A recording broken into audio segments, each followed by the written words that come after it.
Hello everyone, and welcome back to the next wine making video from bsntech.com.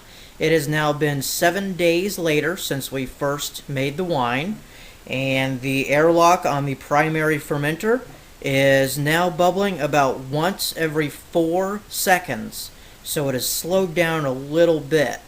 At this time, we're going to go ahead and take all of the wine in the whole primary fermenter here, and we're going to put it down into the secondary fermenter, which is a plastic 5-gallon better bottle, as you can see there. Now it will sit in here for probably another month, and then it will be put into another bottle that we have. Now the point of putting it into the secondary fermenter is to keep the air from getting in.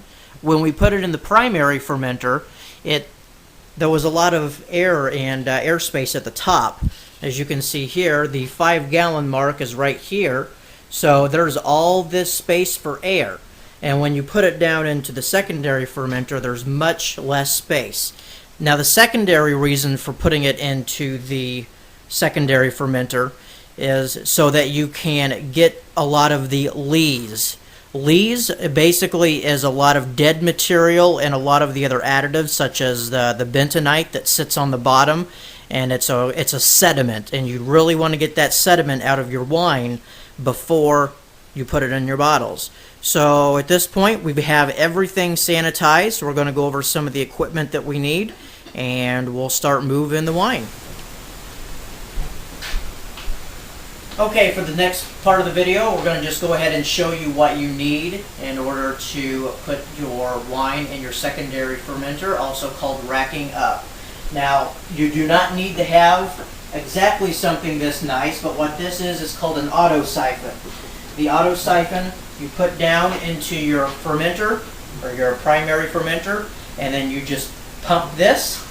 And when you pump this, it causes the wine to automatically start the siphon through the hose here, and then you put this into your better bottle, or your secondary fermenter. Now, when we first started, we just had this piece here, which is a long stem. This is just called a racking cane. Now, you can use just a racking cane, but you would have to actually suck on the end to start the siphon. So that's why I got this, is because it's a little more sanitary. Now the other parts and pieces that we have, we've already introduced to you before. But here we have a rubber stopper and the airlock, and this will just go right on the top of the better bottle. And again, here we have a turkey baster. This is so that we can pull some of the wine up and check for the specific gravity and see where the specific gravity is at this point. And then just the hydrometer and the hydrometer test tube.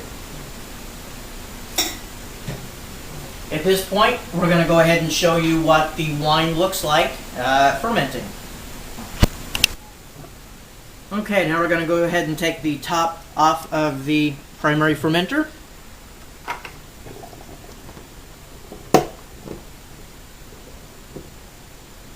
And you'll get a good glimpse of what the wine looks like so far.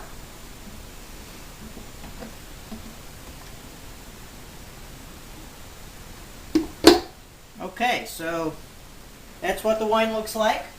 You can see some of the sediment around here already. This is other sediment that hasn't made its way to the bottom. Now you probably can't see it in the video, but there are a lot of carbon dioxide bubbles here that are coming to the top. And that is the byproduct of yeast. Yeast turns sugar into carbon dioxide and alcohol. And the alcohol is what we want. Now we're going to go ahead and first test our specific gravity. So let's do that right now.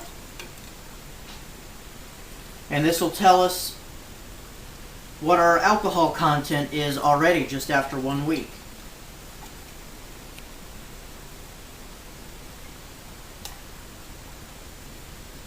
Alright, so we're already floating.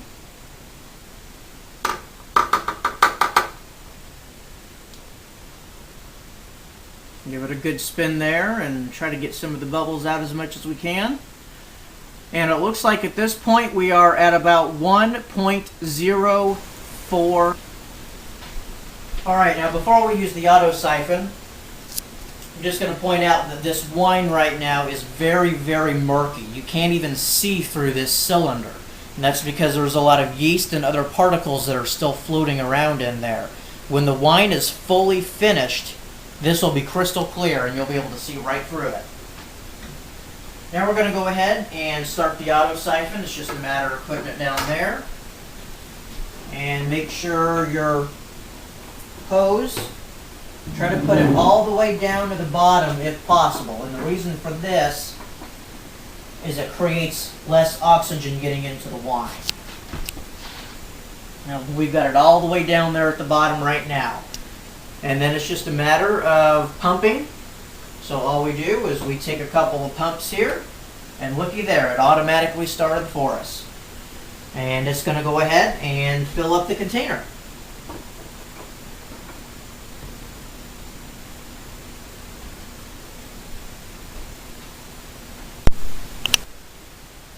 Well, we're getting closer to the top now. You can see the Star San sanitizing solution bubbling up and coming right out of the top.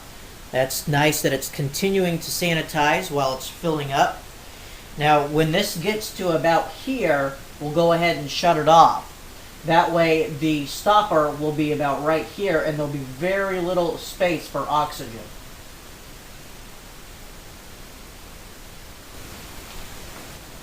Now, something else I have on the end of this hose is a little clamp here. So when it gets close to the end, I can just push down on this clamp and stop the flow.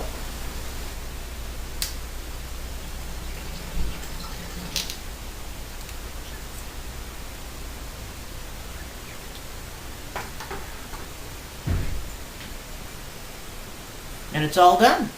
That's all there is to racking up your wine. And before we sign off real quick, I was going to show you some of that sediment that's at the bottom of this fermenter here.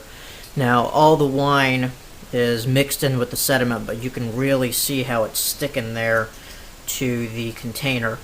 So that's part of the reason you put into the secondary fermenter with all your wine in there, is to get rid of some of this at the bottom of your container.